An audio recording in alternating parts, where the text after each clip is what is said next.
வணக்கம் விவசாய நண்பர்களே.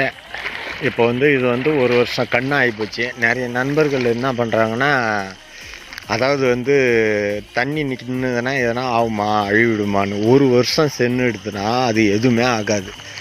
அதாவது எம்மான் தண்ணி நின்னாலும் எதுவுமே ஆகாது. இப்போ இது 1.5 அடி தண்ணி இருக்குது. இது ஒரு எப்படியா இருந்தாலும் ஒரு மாதத்துக்கு மேலே நிற்கும். இதில் கண்ணு எதுவும் ஆகாது. இது CH5 எதுவுமே ஆகாது. நம்மக்கிட்ட கண்ணு நிறைய இருக்குது. வேணுன்றவங்க ஃபோன் பண்ணுங்கள். நீங்கள் அதாவது நான் 6-7 மாதம் ஆகிட்டாலே இது ஸ்ட்ராங் ஆகிடும். அதாவது அந்த பட்டை ஸ்ட்ராங் ஆகிடும். வயசாகிடுச்சுன்னா அந்த அழுகல்லாம் வராது. சின்ன கண்ணில் தான் அழுகல் வரும். ரொம்ப நாள் நின்றுனா தான், அதுவும் ஒரு மாதத்துக்கு மேலே நின்னா தான் அழுகல் வரும். இல்லைன்னா அழுகல் வராது. இதுதான் இதனுடைய ப்ரொசீஜர். நிறைய நண்பர்கள் கேட்டாங்க, அதனால் இந்த பதிவு நான் சொல்கிறேன். இது மானாவாரி தோப்பு. இது சிறை கழிச்ச வீடியோவும் போட்டிருப்பேன் நான்.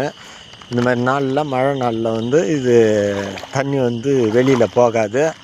இருந்தாலும் போன வருஷம் இதே போல் தான் இருந்தது. கண்ணு நட்ட உடனே இருந்தது. அது ஒரு 20 நாளில் போயிடுச்சு. கண்ணு எதுவும் ஆகலை. இப்போ வந்துடுது. ஏரி ரொம்ப போச்சுன்னா இந்த தண்ணி போகாது. நெட்டுக்க பாருங்க, தண்ணி ஃபுல்லாக தண்ணி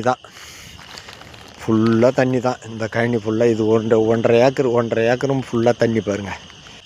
ஓகே, நீங்கள் என்ன பண்ணுறீங்க, நம்ம சேனலை ஷேர் பண்ணுங்கள், அதாவது சப்ஸ்கிரைப் பண்ணுங்கள்.